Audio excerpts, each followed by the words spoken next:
أعوذ بالله من الشیطان الرجیم بسم الله الرحمن الرحیم خیر الناس من ينفع الناس.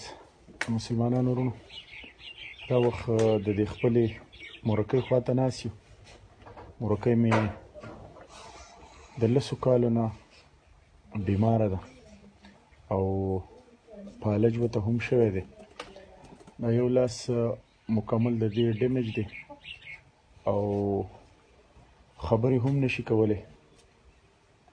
او د دې مورکۍ چې کوم یو بچنګی دی هغه دیاړي مار دی. دا د کرایې په کور کې اوسي. دا د کور حال دی، دا تاسو لیدی شئ.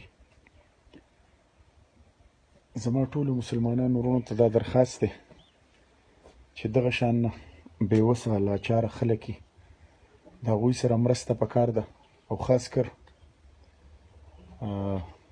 دا مورجانه چې په دې کټ کې د 10 کالو راسې پراته ده.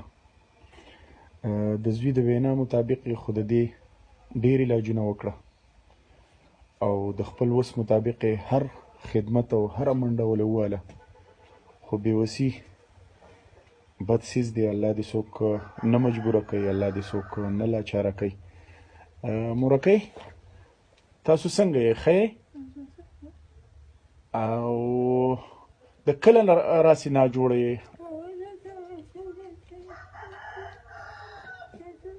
10 کاله دې وشو. ښه مورکۍ داسې کوه چې مسافر وروڼه دي زمونږ او د فلاحي تنظیم زمونږ ملګري دي، هغوی ته ډېره دعا کوه او دوا ورته وکوي انشاءالله. ډاکټر صاحب تاسو هغه فلاحي تنظیم والا چې دوی له کوم مالي مدد را لېږلی دی هغه مدد وله تاسو ورکئ، د مورکۍ له ورکړه. دوی به ورته دا د ډاکټر صاحب په لاس باندې د مورکۍ له دغه مالي امداد د فلاحي تنظیم د طرفه مونږ کوو.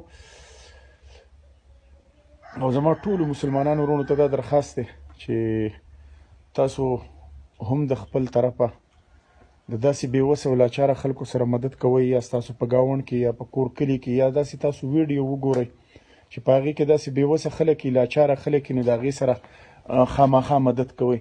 مورکۍ دعا هغه مسافرو ته وکړه کوم خلک چې مدد کول غواړي.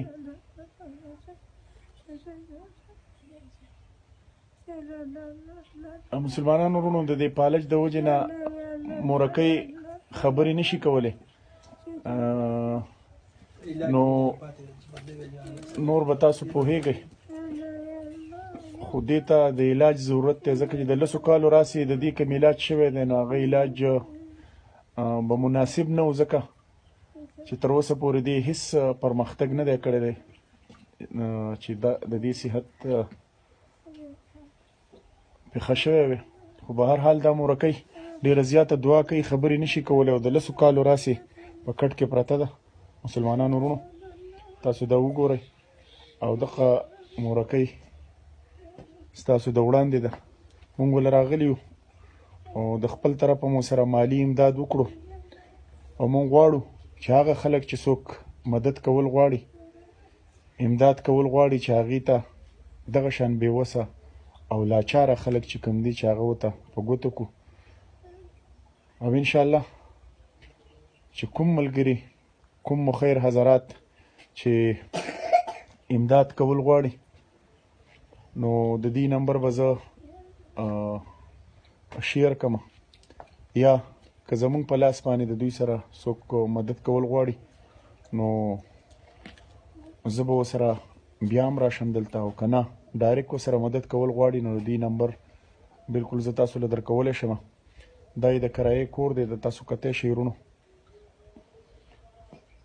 او دغه مې مورکۍ ده چې سهار شي او ماښام شي او بیا سهار شي او بیا ماښام شي په دغه کټ کې پرتی او دې دروازې ته ګوري. مسلمانانو وروڼو اپیل کومه، درخواست کومه چې زما د دې مورکۍ سره دا د علاج د لاسه په دې کټ کې پرته ده، تاسو کتی شئ، دې لاس ته حالې تاسو وینئ چې تاسو سره خامخا مدد وکړئ. په لوی الله سپارم، د الله په امان.